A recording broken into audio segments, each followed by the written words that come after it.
नमस्कार, मैं सोनू गिरी स्वागत करता हूं आपका सिटी एक्सप्रेस न्यूज में। बात करते हैं बैंकों की, जिस पर लोगों का सबसे ज्यादा भरोसा होता है। आजकल की इस उतार चढ़ाव वाली जिंदगी में लोग अपनी आमदनी को बैंकों में जमा भी करते हैं और समय आने पर कर्ज लेकर अपनी जरूरतों को पूरा भी करते हैं। उन्हें भरोसा होता है बैंकों पर। यह हमारी सरकार द्वारा प्रमाणित बैंक हैं। इन्हें सरकार द्वारा मापदंड की कसौटी पर खरा उतरकर लाइसेंस मिला है।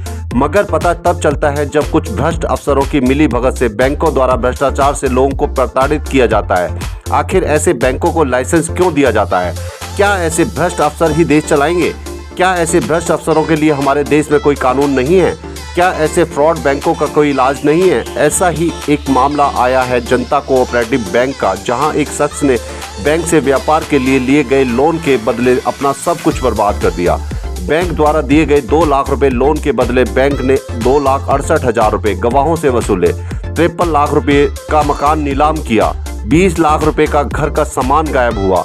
इसके बावजूद भी पीड़ित व्यक्ति आज भी कोर्ट कचहरी के धक्के खा रहा है। नहीं मिलता तो बस इंसाफ। आइए देखते हैं हमारी सिटी एक्सप्रेस न्यूज की एक खास रिपोर्ट। आज हमारे साथ मौजूद हैं जय भगवान जी।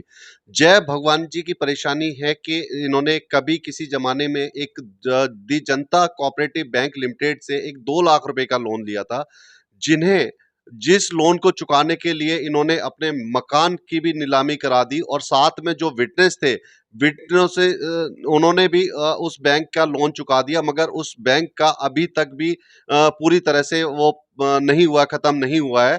आइए जानते हैं जय भगवान जी से। सर, ऐसा क्या हुआ था आपके साथ में? सर, हमने ये 2 लाख रुपए सन 2000 में 5 लाख रुपए अप्लाई किया था लोन लेने के लिए आयुर्वेदिक दवा बनाने की प्रोजेक्ट रिपोर्ट के तहत। हाँ जी। इन्होंने हमें 2 लाख रुपए के 2 चेक 13/4/2000 को दिए। 1 लाख का चेक 13/4/2000 का, एक दूसरा चेक 1/5/2000 का। इस चेक के बाद हमारे पास ही जब ये पैसे की मशीनें सेटअप कर ली, उसके बाद रॉ मटेरियल के जब पैसा लेने गए बाकी 3 लाख रुपया, तो इन्होंने हमारे पास 15% कमीशन की डिमांड कर दी। वो डिमांड करने वाले इनके अर्लियर वो डायरेक्टर खेम सिंह भाटी एडवोकेट। हमने उनसे बार बार, ये पाड़म गांव में रहते हैं यहाँ, उनसे बार बार कही भाई हमारा कमीशन के ऊपर ये फैसला नहीं था कि आप रन दिलवाएंगे और हम लेंगे, कमीशन किस चीज़ का दें। तो इन्होंने कमीशन ना लेने के बाद इन्होंने बाकी पैसा हमारे को रिलीज नहीं दिया और हमारी मशीनें यूं प्रोजेक्ट फेल हो गया। उसके बाद ये क्या किया इन्होंने, इस जनता कोऑपरेटिव बैंक चली गई सीधी रजिस्ट्रार कोऑपरेटिव सोसाइटी में। वहाँ एक फर्जी आर्बिट्रेशन ब्रांच आर्बिट्रेटर को पकड़ गए और उसके लेटर पैड पे एक अवार्ड पास करा दिया कि 2 लाख रुपए पर 18% इंटरेस्ट लगाकर 2,80,000 रुपये जमा कराइए, आपके खिलाफ अवार्ड हो गया। वो अवार्ड था मेरे नाम, ऋणी जजमेंट डेटर और 2 गारंटर राजेश और लालचंद। उनसे भी इन्होंने पैसा हट लिया इस अवार्ड के आधार पे और ये अपनी रिकवरी कर गए। उसके बाद जिस मकान में ये मशीनें लगी थी वो मेरी पत्नी के नाम सेल डीड है उसकी, उसका ये शुरुआत में एड्रेस वेरीफाई करने के लिए फोटोस्टेट कॉपी ले गए थे डॉक्यूमेंट्स की। उन्होंने क्या किया है, उस मकान की इन्होंने मॉर्गेज डीड बनाई जिस पे ना हमारा अंगूठा निशान है ना हमारे सिग्नेचर हैं, फैब्रिकेटिंग सिग्नेचर कर दी। और जो स्टाम्प पेपर जो यूज़ किया गया वो तेलगी का स्टाम्प पेपर, उस पर कोई सीरियल नंबर नहीं है और वेंडर की कोई मोहर नहीं है। हमने उसको पढ़ा तो उसमें हमने 19/9/2007 को जब इस केस की सर्टिफाइड कॉपी निकलवाई, उसमें लिखा है स्टाम्प पेपर पर संतोष देवी ने अपना WZ 677B मकान गिरवी रखा है, अगर ये जयवान पैसे नहीं देगा तो ये इस मकान को नीलाम करके पूर्ति की जाए। 26/11/2012 को फिर हम सर्टिफाइड कॉपी निकलते हैं, उस स्टाम्प पेपर में भी जो को लिखा है कि भाई ये संतोष देवी सब क्या नाम WZ 677B गिरवी रख दी है हमारे पास, अगर इस पैसे की पेमेंट नहीं तो मैं ये अपना मकान नीलाम करवाने के लिए तुम्हारे को दे दूंगी। अब हम 2017 में जब कोर्ट में जब पहुंचते हैं 30 जारी में, वहां सर्टिफाइड कॉपी निकलवाते हैं तो उस स्टाम्प पेपर पर लिखा होता है 697B, जो प्रॉपर एड्रेस उस प्रॉपर्टी का है। वो 697B कैसे बन गया जब 3 सर्टिफाइड कॉपी में 677B। पहली बात तो ये। दूसरी बात जो हमने स्टाम्प पेपर के बारे में बताई, उस पर सीरियल नंबर नहीं है ना वेंडर की मोहर है और उस पर किसी लेखक का नाम नहीं और हमारे अंगूठा निशान नहीं। ये सीमम जिसने कब्जा लेने का ऑर्डर लिया, Sanjeev Jain, earlier 38 number court 30 जारी का, उसके पास पावर किसने दे दी कि नॉन शेड्यूल कोऑपरेटिव बैंकों की गिरवी फ्रॉड गिरवी संपत्तियों में कब्जा लेने का अधिकार किसने दे दिया। सेकंड, ये थाना सेक्टर 23 होता था, उस एसएचओ को किसने पावर दे दिया जब तक वो एसडीएम की परमिशन के बिना उसने प्रोटेक्शन दी कैसे। कानून की जानकारी होते हैं हम आपके साथ, अपनी ईमानदारी और अपनी संस्था के कारण ये जो आज बात कर रहे हैं ये बिल्कुल सच्चाई है और ये सारे प्रूफ मेरे पास है। रिसीवर अपॉइंट होता है, रिसीवर मौके पर आता नहीं, एक फर्जी रिकवरी अफसर वहाँ इन्वेंट्री लिस्ट बनता है जो हमारी ज्वेलरी, पैसा और नकद और बच्चों के सर्टिफिकेट, लिविंग सर्टिफिकेट कुछ भी उस इन्वेंट्री लिस्ट में लिखी जो हमें मिली है कोर्ट से, नहीं तो उसको मौके पर हमें देना चाहिए था या किसी मौजूद आदमी को दे के जाता हो। गांव के किसी मौजूद आदमी के हस्ताक्षर नहीं है उस पंचनामे पे जो हम मौजूद मान लें कि भाई ये वैलिड है। तो बताइए कि क्या न्याय मिला हमारे। तो हमने तो गुनाह कर दिया कि इस बैंक से हमने ये 2 लाख रुपए ले गए और अपनी 53 लाख रुपए मेरी संपत्ति प्रॉपर्टी, 20 लाख रुपए जवाहर घरेलू सामान ज्वेलरी ये उठा कर ले जाएंगे। 2 लाख रुपए मात्र के लिए आज हमारा जीवन नरक बन गया। हमारे बच्चे सड़क पे घूम रहे हैं, हम जाएं तो जाएं कहाँ। एक बात बताओ, जब वाइफ के नाम पे मकान था और लोन आपने लिया था या वाइफ ने? मैंने लिया जी, गारंटर तो हमारे 2 हैं। तो वाइफ का नाम पे कैसे उन्होंने वो ज्वाइंट अकाउंट है हमारा इस बैंक में, मेरी वाइफ का, उससे न सिग्नेचर उठाए हमारे मोर्टगेज पर लगाने के लिए। नकली सिग्नेचर? नकली सिग्नेचर, सिग्नेचर एक्सपर्ट से रिपोर्ट। ये बैंक कौन सा है और कौन सी कहाँ ब्रांच है? हाँ, दी जनता कोऑपरेटिव बैंक लिमिटेड है, ये दरियागंज में 32 नेताजी सुभाष मार्ग, दरियागंज, नई दिल्ली 2। ब्रांच है RZ 12/2, पूर्ण नगर पाड़म कॉलोनी, नई दिल्ली 45 में। ये अब भी चल रही है।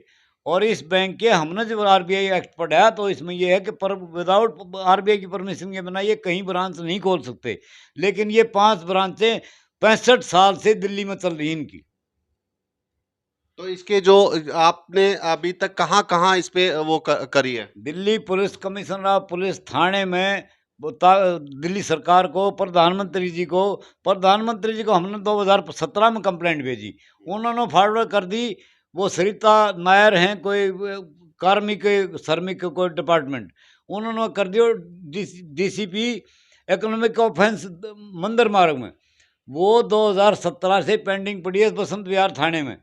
उसका आज तक हमें ना तो कोई जवाब मिला। जब भी गए जब ये कह बोला हमें ये कुछ नहीं कर सकते, आप जाइए, यहाँ कोई काम नहीं। हमारे पास 60 पेज की कंप्लेंट आज रिकॉर्ड रूम में है वहाँ, उस पे पूरा सारा नाम, संतोष देवी की प्रॉपर्टी, संतोष देवी ने कंप्लेंट की थी प्रधानमंत्री जी को और वो ट्रांसफर हो गया। ये फॉरवर्ड पेंडिंग है बसंत विहार थाने में रिकॉर्ड में।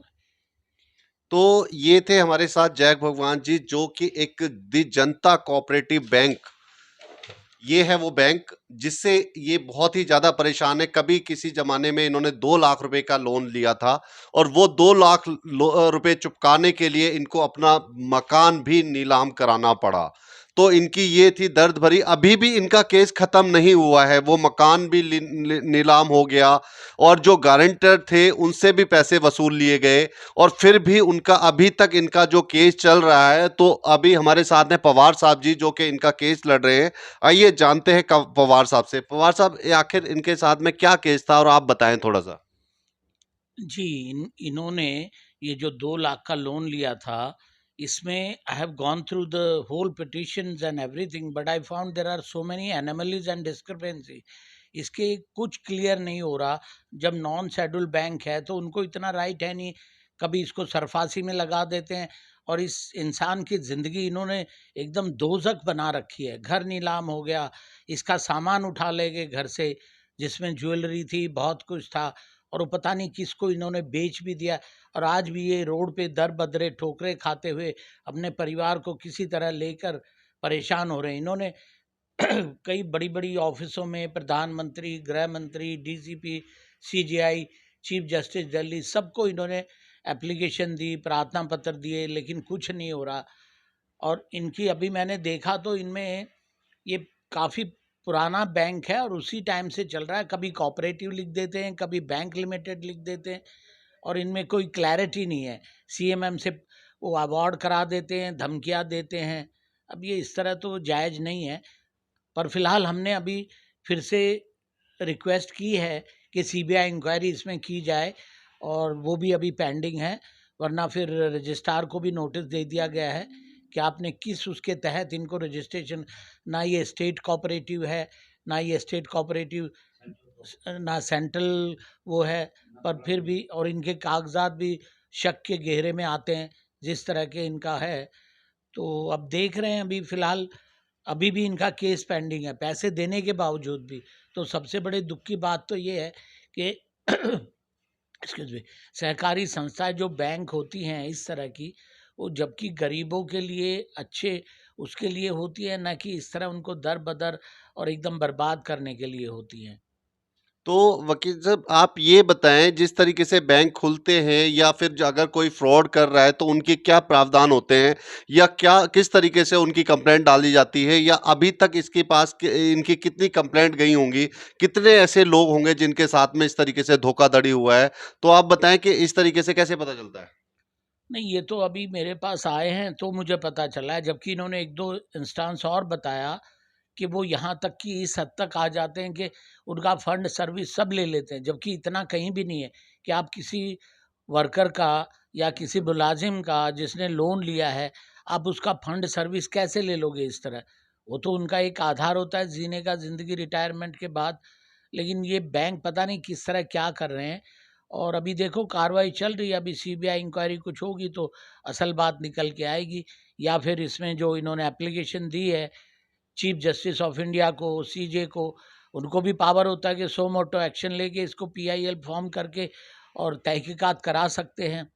बट इनको इनका कहने का मतलब है कि ऐसे बैंकों को भी जो मतलब इस तरीके से बैंक होते हैं जो कि पूरी तरह से 100% बैंक नहीं होते, उनको भी कोर्ट उसी तरीके से मतलब ट्रीट करता है जैसे कि दूसरे बैंकों को, या उनकी जो प्रॉब्लम्स है, लेकिन जो परेशान लोग होते हैं उनका उनकी प्रॉब्लम्स को नहीं सुना जाता। तो इसमें क्या कहेंगे आप?